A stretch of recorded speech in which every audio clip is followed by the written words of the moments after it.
On the occasion of 75th anniversary of independence, the country is observing the Amrit Mahotsav of independence. The Har Ghar Tiranga Abhiyan is part of this festival. Sansad TV appeals to you to join the celebration of Independence Day by unfurling the tricolor in your house as well. Ghar Ghar Tiranga, Har Ghar Tiranga, Ghar Ghar Tiranga, Har Ghar Tiranga.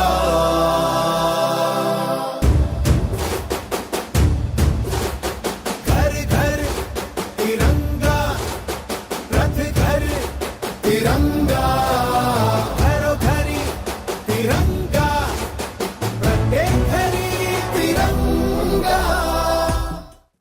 Namaskar, good evening viewers. You're watching Sansad TV's live broadcast at 9 p.m. This is The News with me, Bhawna.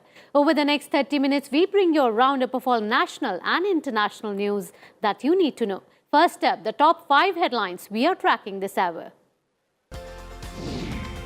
Nitish Kumar walks out of BJP-JDU alliance in Bihar, will take oath as the Chief Minister of RJD-JDU led 7-party Grand Alliance at 2 p.m. tomorrow. BJP accuses Nitish Kumar of betraying people's mandate in Bihar, calls him as an opportunist for switching sides. Cabinet expansion in Maharashtra, 18 ministers take oath. Prime Minister Modi congratulates the new ministers.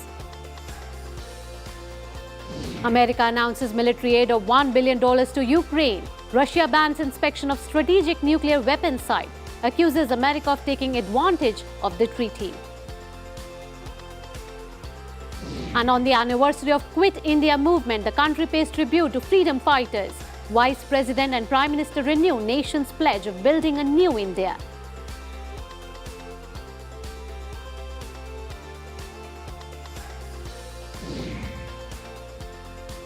And after the main headlines, a quick look now at some more important news of the day.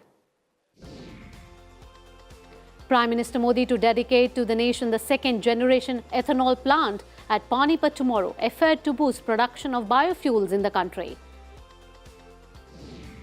Vice President M. Venkaiah Naidu calls upon public communicators to empower people through timely information on government policies and initiatives in regional languages.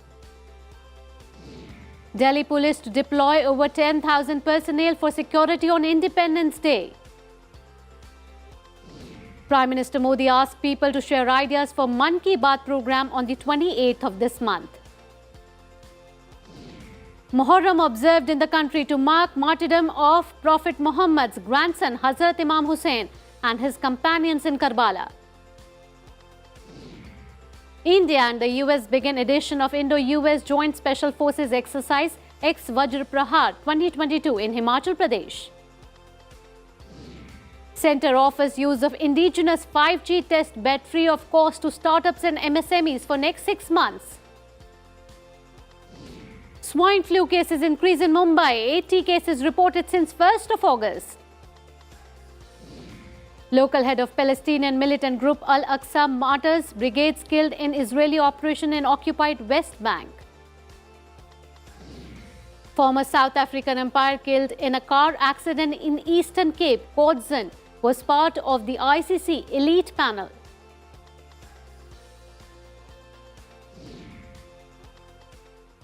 And the top story of the day, in a day of hectic political developments in Bihar, Nitish Kumar snapped ties with the BJP and resigned as the chief minister. A few hours later, he staked claim for the top job once again as leader of the RJD-led 7-party Mahagathbandhan. He will take oath as the chief minister at 2 p.m. tomorrow at Raj Bhavan. Nitish Kumar tendered his resignation to the governor. He said the JDU party had decided to quit the NDA earlier in the day. सारी meeting आज हुई और सब लोगों की इच्छा यही हुई है कि हम लोगों को एनडीए छोड़ देना चाहिए। तो जैसे ही एनडीए छोड़ने का निर्णय सब लोगों की थी तो हमने उसी को स्वीकार कर लिया और आकर के यहाँ जो एनडीए की सरकार में हम मुख्यमंत्री थे, हमने मुख्यमंत्री पद से इस्तीफा सौंप दिया। After resigning, Nitish Kumar met with the leaders of the Mahagathbandhan, including the RJD, Congress and Left, at the residence of the former Chief Minister Rabri Devi. The RJD and Congress gave their letters of support to Nitish Kumar. Accompanied by Tejasvi Yadav, former Chief Minister Jitan Ram Manjhi, and senior JDU leaders, he met the governor to stake claim to form a new government. Nitish Kumar said he submitted a list of 164 MLAs to the governor. सात पार्टियों है जो हम लोगों का महागठबंधन है, हम मिल करके आगे काम करेंगे. Following the development, state BJP leaders met at the residence of Deputy CM Tariq Prasad. State Party President Sanjay Jaiswal accused the JDU leader of betraying the people's mandate. आज जो कुछ भी हुआ है वह बिहार की जनता के साथ और भाजपा के साथ धोखा है। यह पूरे उस मैंडेट का उल्लंघन है जो मैंडेट बिहार की जनता ने दिया था और बिहार की जनता इसको कतई बर्दाश्त नहीं करेगी। With 243 members, the majority mark is 122 in the Bihar Assembly. RJD has the highest number of 99 MLAs, while the BJP has 77. The JDU's strength in the House is 45 MLAs, while the Congress has 19 MLAs. 12 MLAs belong to CPI-ML party. The CPI and CPI-M have 2 MLAs each, while 4 belong to the Hindustani Awam Morcha. The AIMIM has 1 MLA and 1 is an independent MLA. 1 assembly seat is vacant.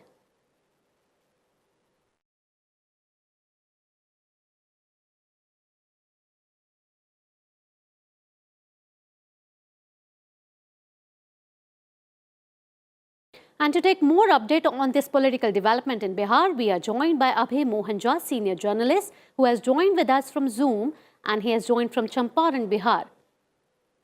Abhay, welcome to the news. Good evening. Abhay, I would like to ask that while switching sides is not unusual in politics. Abhay, what do you think? Doesn't this mark the most dramatic reversal by Nitish Kumar? Isn't it repeatedly denying the people's mandate?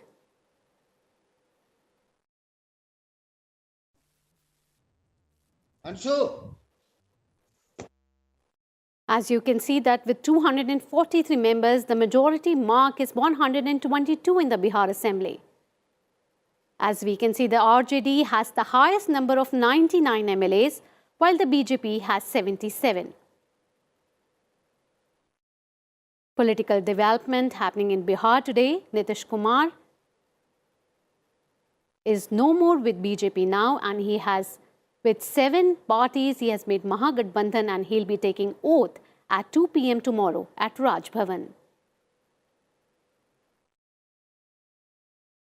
So RJD has the highest number of 99 MLAs, while the BJP has 77. The JDU's strength in the House is 45 MLAs, while the Congress has 19 MLAs. So, a hectic political developments happening in Bihar. Nitish Kumar has snapped ties with the BJP and he has resigned as the Chief Minister of Bihar. Now he has again staked the claim for the top job as Chief Minister once again as leader of the RJD-led 7-party Mahagathbandhan. Nitish Kumar will be taking oath as the Chief Minister at 2 p.m. tomorrow at Raj Bhavan. So we are once again joined by Abhay Jha, who has joined from Bihar. He is the senior journalist. He is joining with us from Zoom. Abhay, welcome to news. Abhay, my question to you would be, while switching sides is not unusual in politics, we have all seen in Maharashtra and now in Bihar. So doesn't you think that this marks the most dramatic reversal by Nitish Kumar? Don't you think is it repeatedly denying the people's mandate? Nitish is a case study in himself. From a master in managing political extremes, he is now mastered being the conqueror of survival politics. For him, every step now is a matter of survival. This he did in 2017, he did in 2020, and even today. Whatever the posturings are, Bihar is going to suffer.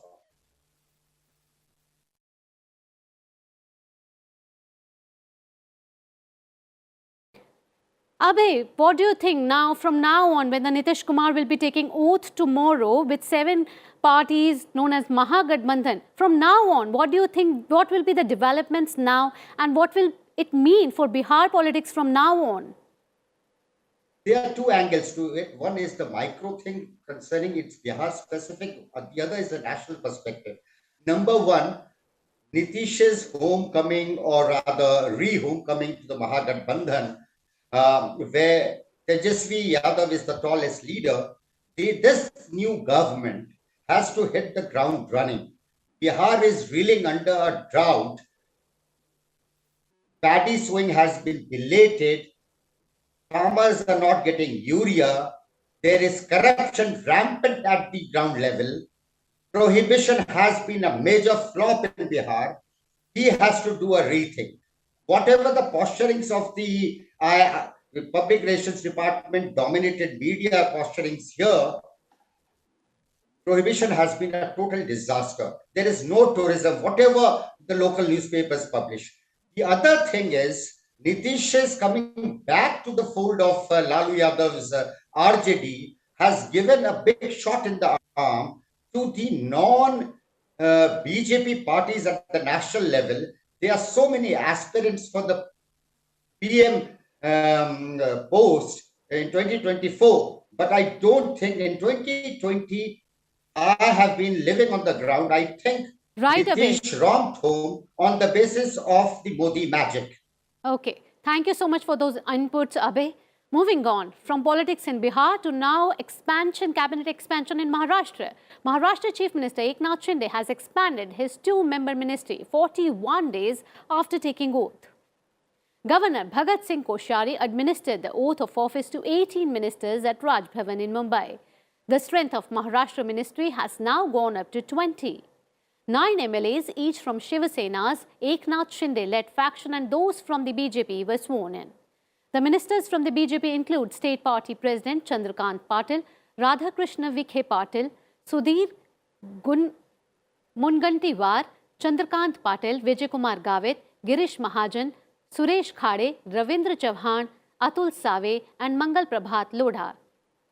From the Shinde group, Gulab Rao Patil, Dada Bhuse, Sanjay Rathod, Sandipan Bhumre, Uday Samant, Tanaji Savant, Abdul Sattar, Deepak Kesarkar and Shambhuraj Desai were sworn in as the ministers.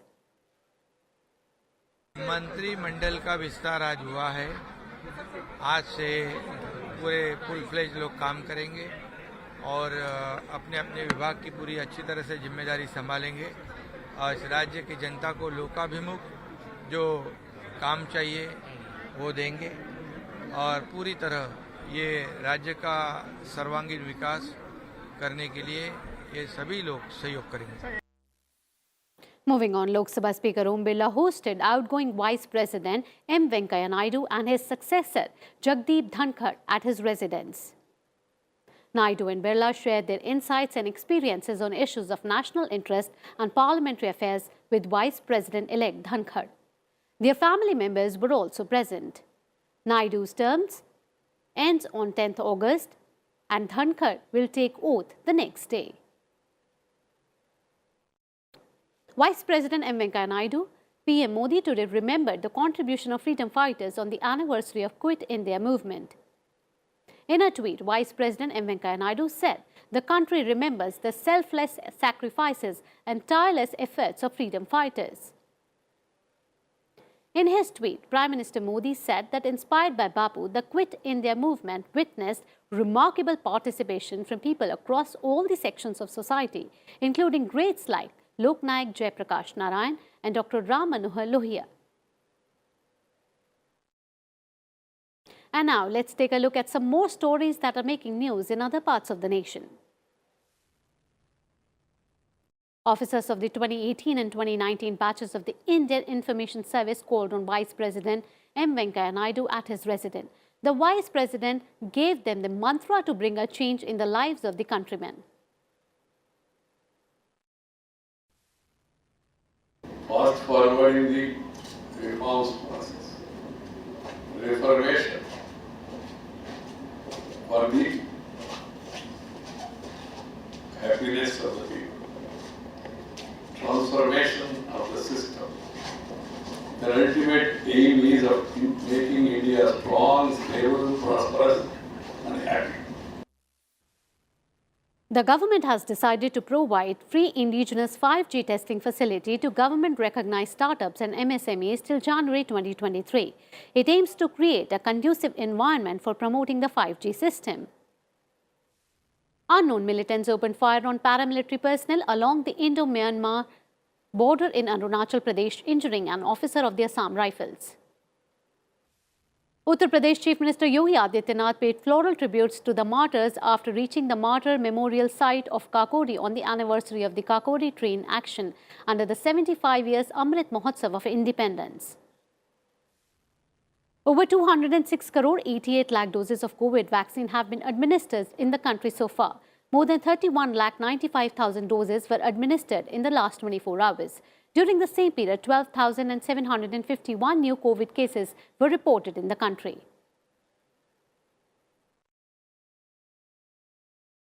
And now news related to monsoon in the nation.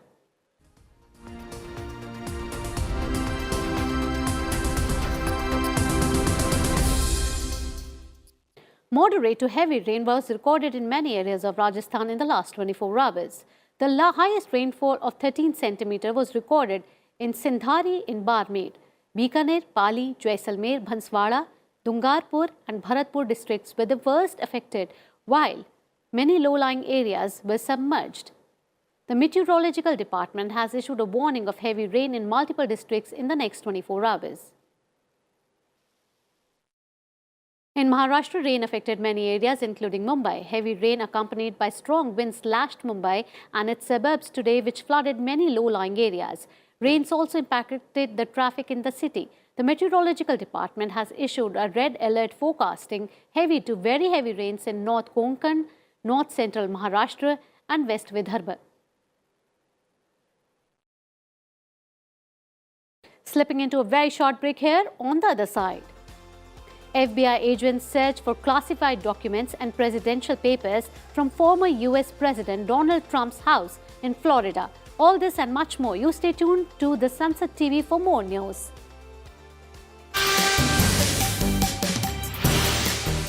2, 1. On the occasion of 75 years of independence, we are celebrating glorious journey in the field of space exploration.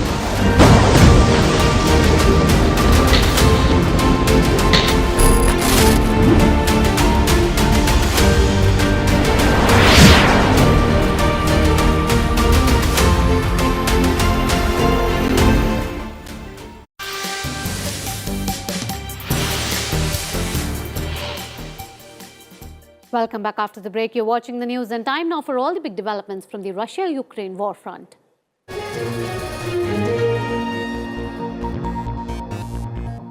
At least 3 civilians were killed and 23 others injured in Russian shelling in past 24 hours, including an attack close to the Russian-occupied Zaporizhzhia nuclear power plant. The Russians fired over 120 rockets from Grad multiple rocket launchers at the southern town in Nikopol, which is across the Dnieper River from the nuclear plant. Several apartment buildings and industrial facilities were damaged in the area. Ukrainian President Volodymyr Zelensky has called for a stronger international response to Russia, blaming them for creating threat of a nuclear disaster. Responding to recent shelling at the Zaporizhzhia nuclear power plant, Zelensky said new sanctions were needed, including on Russia's nuclear industry. Both Russia and Ukraine have been blaming each other for shelling at Europe's largest nuclear power plant.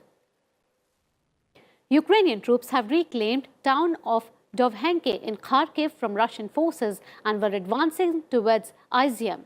Ukrainian presidential advisor Oleksiy Arestovich said that Ukrainian forces were moving very quickly and attempts by Russia to regain lost ground were not successful.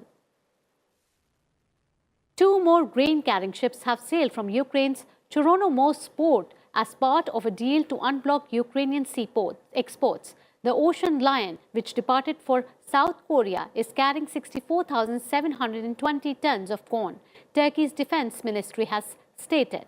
The Remo Yeksi is carrying 5,300 tons of sunflower meal to Istanbul.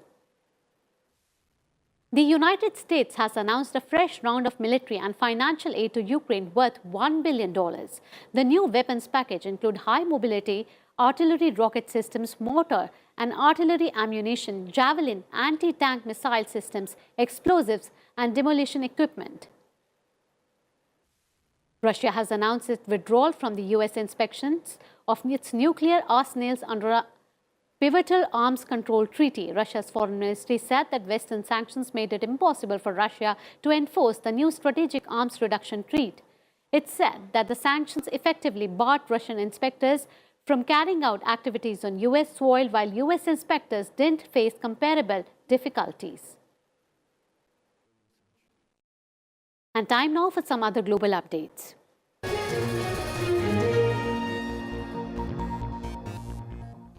The FBI conducted searches at former US President Donald Trump's private club and residence in Florida.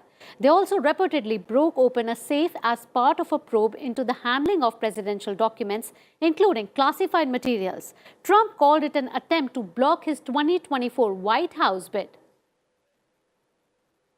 Former President Donald Trump said the FBI was conducting a search of his Mar-a-Lago estate and asserted that agents had broken open a safe. The U.S. Justice Department has been actively investigating the discovery of classified information in boxes of records that were taken to Trump's Florida residence after he left the White House.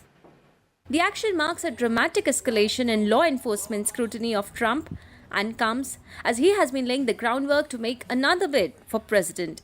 The discovery of classified information at Mar-a-Lago was referred to the Justice Department by the National Archives and Records Administration, which said it had found classified material in 15 boxes at the residence. Federal law bars the removal of classified documents to unauthorized locations. Bureau Report, Sansad TV.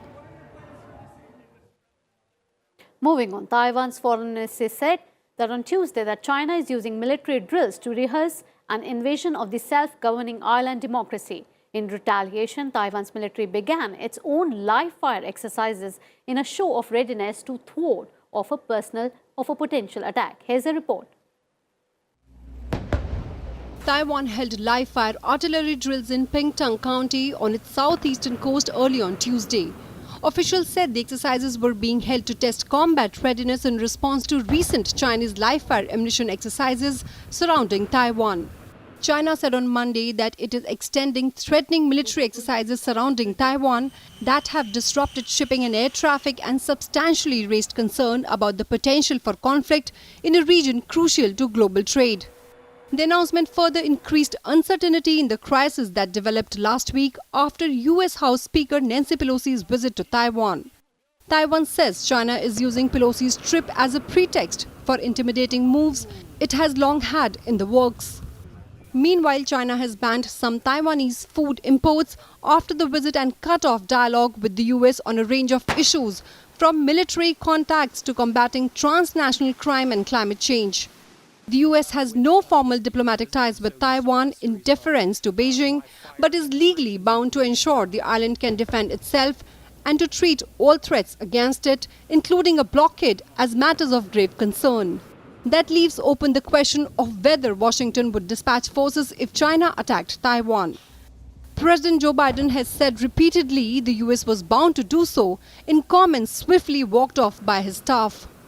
China's drills have disrupted flights and shipping in one of the busiest zones for global trade. Taiwan has put its forces on alert but has so far refrained from taking active countermeasures. Bureau Report, Sansad TV.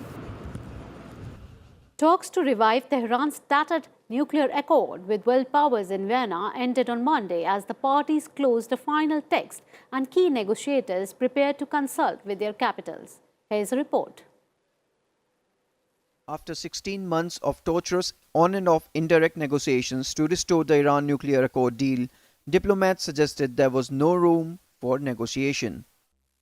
A final decision on whether the most significant non-proliferation pact in the last quarter century can be restored now rests with the Iranian and American governments. The 2015 nuclear deal granted Iran sanction relief in exchange for tight curbs on its atomic program. Key challenges to closing the deal remain.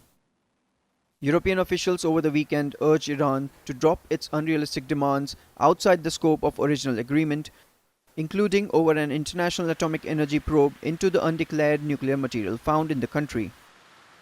Supreme Leader Ayatollah Ali Khamenei would have the final say on any deal.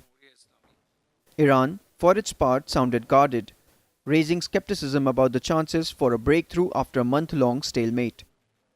But Western diplomats have warned that time is running short as Iran's nuclear program rapidly advances under diminishing international oversight. They also worry looming midterm elections in the United States could empower Republicans who oppose the accord. Bureau Report, Sansad TV. Now let's take a look at more stories from around the globe in Global Wrap. Prime Minister James Marape became the Prime Minister of Papua New Guinea after its parliament nominated him unopposed to lead the next coalition government. At the first sitting of the parliament after the national vote, Marape was chosen to lead the coalition as his party won the most seats. Marape's party holds 20 seats, more than the next most successful party. Japan's Prime Minister Fumio Kishida paid his respects in Nagasaki on the 77th anniversary of the atomic bombing. The atomic bomb was dropped by United States on Nagasaki that claimed lives of over 75,000 people. The Nagasaki atomic bombing came 3 days after world's first nuclear attack in Hiroshima on August 6, 1945 that killed around 140,000 people, with thousands more dying later of injuries and radiation-related illness. Hezbollah warned Israel against any attempts to expand their targeting of Palestinian militants to Lebanon. The comments came after a flare-up in violence between Israel and the Islamic Jihad movement in the Gaza Strip. Earlier, Israel hinted at the possible targeting of Islamic Jihad officials abroad in Tehran, Syria and Lebanon. An Iranian satellite was launched into orbit that was carried into space on a Russian rocket from Kazakhstan. Iran's satellite named Khayyam is fitted with high-resolution camera that will be used for environmental monitoring and will remain fully under its control. Tehran has said that no other country will have access to information it gathers. South Korean President Yoon Suk Yeol inspected Seoul neighborhood damaged by heavy rain. Yoon inspected the flooded households and met with residents as heavy rain swarmed South Korea's capital region. Landslide warnings were issued in nearly 50 cities and towns, while 160 hiking paths in Seoul were closed. Nearly 800 buildings in Seoul and nearby cities were damaged. Time now for all the sporting actions. The India men's B team settled for a bronze medal in the open section in the 44th Chess Olympiad held at Mamallapuram near Chennai. India B defeated Germany 3-1 in their final round match. The top-seeded India A women's team crashed to a 1-3 defeat in the 11th and final round to USA to see its gold medal hopes evaporate. The Koneru Hampi-led team finished third. The Commonwealth Games 2022 came to a close with a dazzling ceremony at Birmingham. Over 4,500 athletes from 72 countries competed over 11 days. India finished fourth with 61 medals on the tally. Former Indian all-rounder Manoj Prabhakar has been appointed head coach of the Nepal cricket team. Prabhakar has previously coached Delhi, Rajasthan and Uttar Pradesh Ranji teams. Kieron Pollard has become the first cricketer to feature in 600 T20 matches. He smashed an unbeaten 34 runs off just 11 balls, consisting of 1-4 and 4 big sixes in his 600th match. Seven-time world champion Lewis Hamilton has said that he would continue in Formula One beyond the finish of his current contract with Mercedes in 2023. With that, we come to the wrap of this bulletin, The News. Keep watching Sansad TV. Till then, goodbye, namaskar.